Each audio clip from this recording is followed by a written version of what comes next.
Hello, my friends. It is Tuesday, August 29th, and welcome to End Times Analysis. I am Pastor Jeff. Get a cup of coffee, take a seat, and let's reason together. We're looking at Ezekiel 38:13, and let me read it. Sheba, Dedan, the merchants of Tarshish, and their young lions will say to you, have you come to take plunder? Have you gathered your army to take booty, to carry away silver and gold, to take away livestock and goods, to take a great plunder? That's from the King James Version. Now, I would like you to think about something. We read up a little bit further about Gog's evil thought. This is what's scary about how relevant the Bible is. Intelligent work, spy agencies in Gog's coalition, in the very court where they're making their decisions. These spy agencies, these nations parrot Gog's evil thought. So their intelligence agencies knew what was going on and didn't warn the international community of the invasion. They sat back and let it happen. Oh, have you come to do this? They are letting Gog, hey, we know what you're going to do. We know what you're going to do. We know exactly what you're going to do, and we're letting you do it. So they're letting them know that there's nothing secret. You're not pulling anything off. You're not all these pretexts we talked about. The second, defending the Dome of the Rock, maybe creating a Palestinian state. No, we know the real reason. And then it says, let's look at this one. Sheba, Dedan, the merchants of Tarshish. These were the trading people of the world. They looked upon Gog's intent with interest. These people wondered if they could benefit from Gog's conquest and plunder of Israel. A possible economic problem, a depression which could lead to trade tariffs, protectionism. Hey, when you get in trouble and people are on the verge of panic, all the international rules and all the other rules really altogether get thrown out sometimes. This plunder could lift the world out of an economic whiplash, or we call it depression. The supply chains, could this pump the global economy with the loot? Because it's a 100% profit. These guys take it, then they're going to have to trade it or do something with it, right? You have all this stuff, you're either going to have to use it or you're going to have to sell it. Sheba and Dedan, these were Arab people. Tarshish, this has had, now people of Tarshish, this has had a couple different interpretations.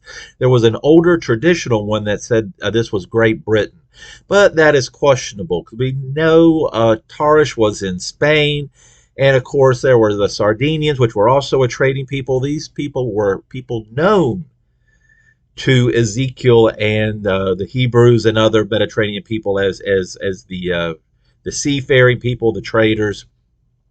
So Tarshish was the last outpost of the known world, known for its wealth.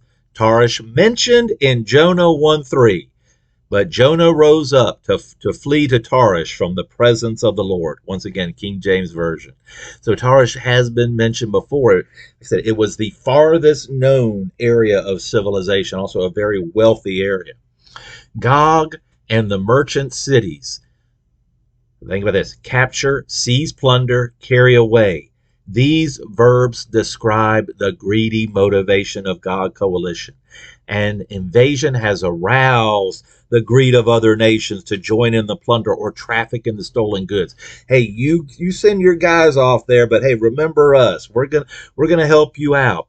In World War II, there was other nations that were so-called neutral that we found out later on helped the Nazis get through the war. If it wasn't for them, that the war would have ended a lot sooner. So we all know, no matter how evil a nation is, they will find someone who will help them if they have something that the rest of the world wants. That's typical of those who will not initiate a wrong, but will profit from the evil actions of others. Have you come to take a spoil? Israel has discovered natural gas deposits off its Mediterranean coast and was at one time considered a pipeline under the Med up to Europe. But I think they had a spat with Turkey, which around the waters of Cyprus, which they backed off. But as of now, Israel is in partnership with Egyptian countries and sending natural gas to them Depending who you listen to, roughly about $15 billion US dollars. Now, when looking back at Tarish, interpretation, we talked about this, there was an older interpretation that this could be England and its offspring, the young lions of Tarshish. Tradition, which this would include the United States, or a little bit more, what as people have looked into it, strong rulers or greedy governments, commercial interests. Let's look at some of these groups that could be involved. Now, I'm not saying these groups are. I'm just saying these are the groups we have now. Now, it could be a break off of some of these groups, or it could be these. The G7, this is a cohesive bloc led by the United States. G20, more diverse group of nations, different opinions, and some very anti-Western. The BRICS. Now, once again, I'm going to get done. I am not a BRICS or Gog apologist. I'm just going to tell you, because this is an analysis channel. The BRICS lost a great opportunity with not introducing a new BRICS currency based on gold and commodities. The last thing, they brought in 6 new members, and they talked about trading more and more in their national currencies.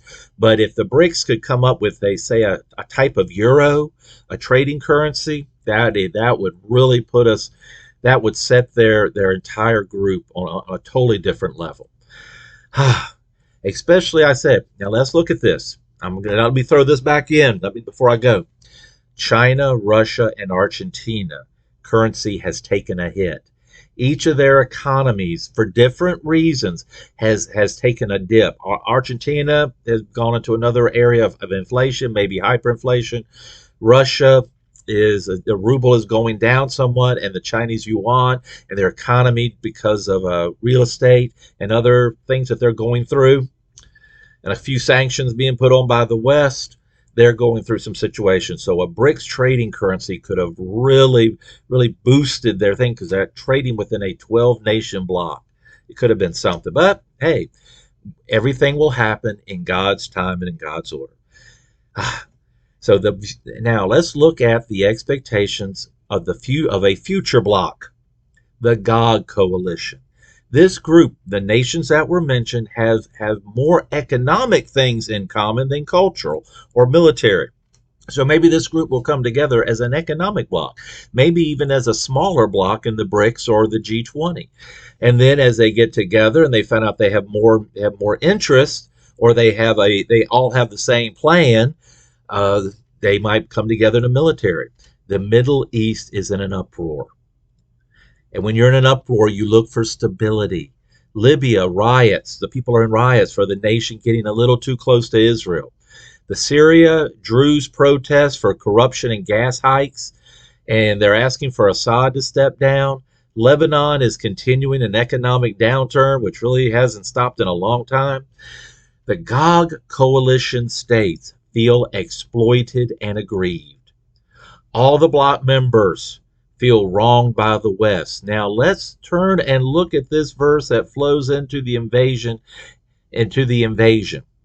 Once again, I'm reaching out over here. I'm looking out. Looking, and I might get myself in trouble because I'm going to go into the Psalms, into Hebrew poetry. But first, let's look at Ezekiel 38:6. We're going to step back a little bit.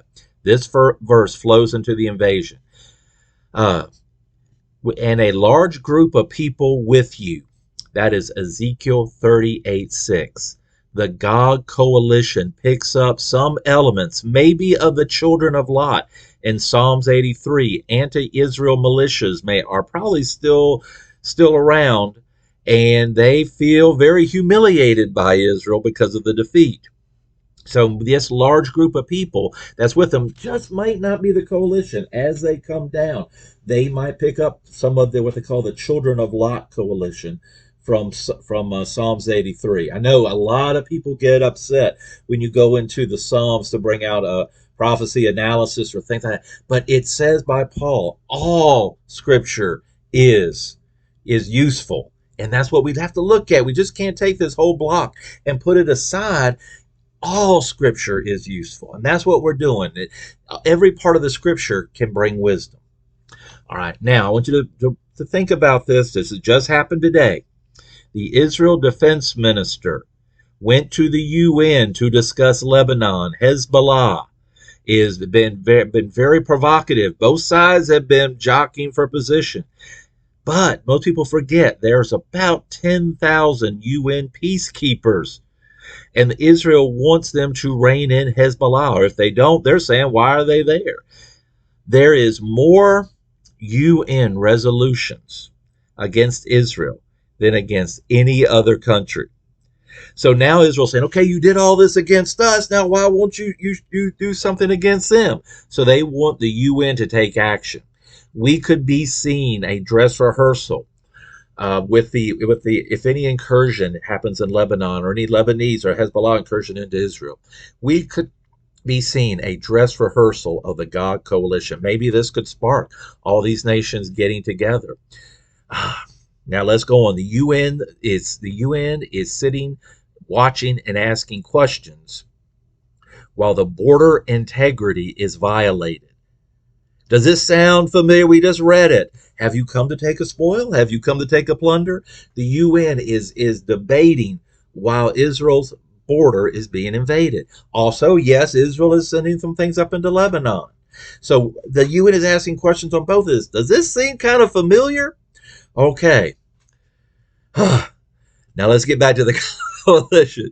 Russia feels the humiliation of the 1990s. They saw Serbia. They saw Yugoslavia dismember. They saw Serbia bombed. Georgia was being pulled in, not the state of Georgia, north of Florida, east of Alabama. Oh my God, people could throw that at me. East of Alabama.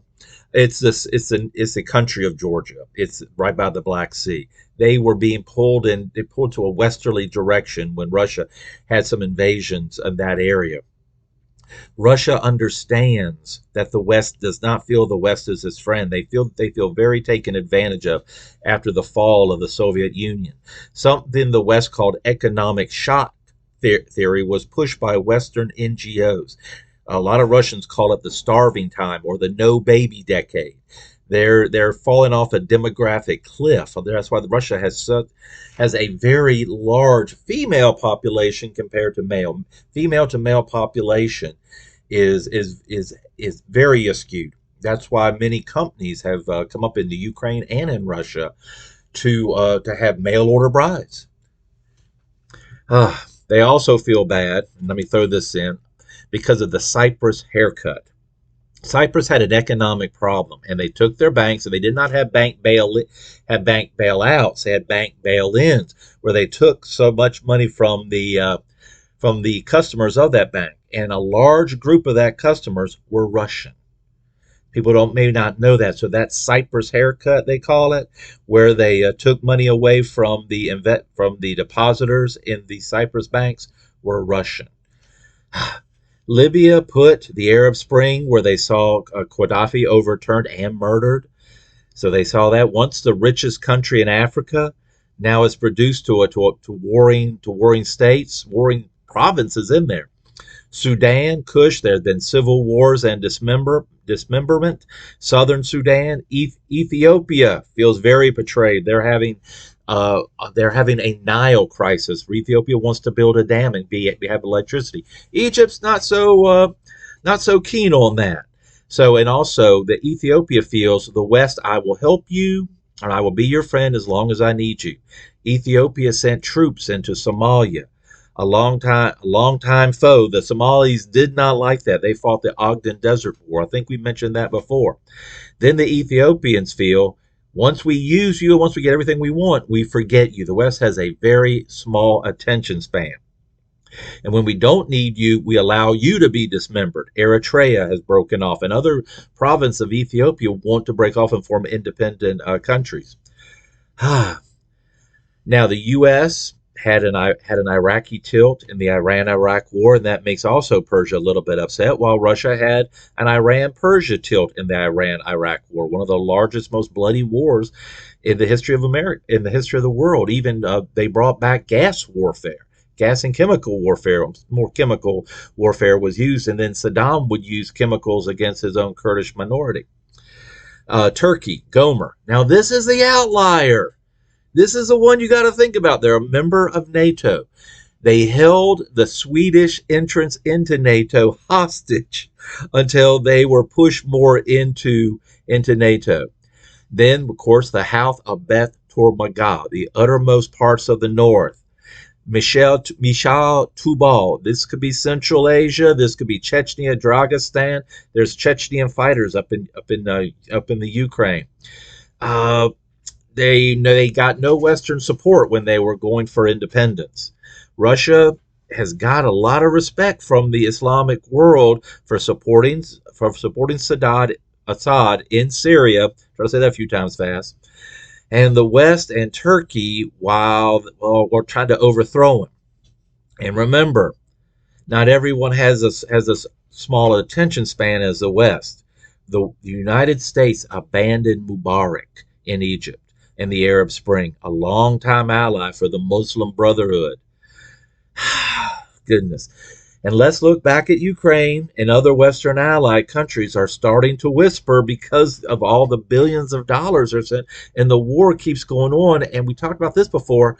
Russia is saying this war could last decades. They are trying to drain. They are playing the long game. They're not flanking. They're not sending deep penetration, even though they have air superiority or more air superiority than the Ukrainians. They're not pushing in. They're just lying out, wearing away the Ukrainian army while the West sends more and more billions of dollars. So I think they're playing a long economic game. I think they're using this war for an economic war to drain the West coffers, as they say, to drain the bank account. Russia is not the Soviet Union. It's not being pulled into a fiscal death spiral by communist economic policy of what they call a shortage economy and support for satellites and client states. Russia has a pivot to Asia right after the 1990s. I want you to remember, President Obama wanted to pivot to the Pacific in Asia. Russia took that idea and did it even more. Russia has a traditional ally in India. The Iran tilt in the Iraq war, they ship weapons to Iran via North Korea. Turkey is energy hungry, and so is China and India. And they got to keep these economic machines running. Turkey even gets a lot of Russian tourists coming in that helps the economy. India and China need that cheap oil. And right now China, India, Russia, they're all looking at Africa. And Africa sees Russia as in a situation like themselves. West trying to subject Russia for natural resources. The mineral wealth of the Dead Sea is enormous. Much of it is produced for fertilizer. Gog, Russia, is a fertilizer producer. And in the Ukraine war, this has become critical. Now an invasion and a conquering of Gog's commercial rival could get a larger market share in larger areas of the earth, and large areas of the earth need fertilizer. Look what happened to Sri Lanka when they curtailed the importation of fertilizer. Now let's look back at the Dead Sea. Got off in a little bit. The Dead Sea is full of chemicals that are deposited in this area, and paired with modern technology in farming and irrigation and increased rainfall in this region could make Israel the breadbasket for a large part of the world. It is a natural trading center, being the crossroads of Africa and Asia. We talked about that a few times. Now, thank you so much for spending this time with me, and let us reason together.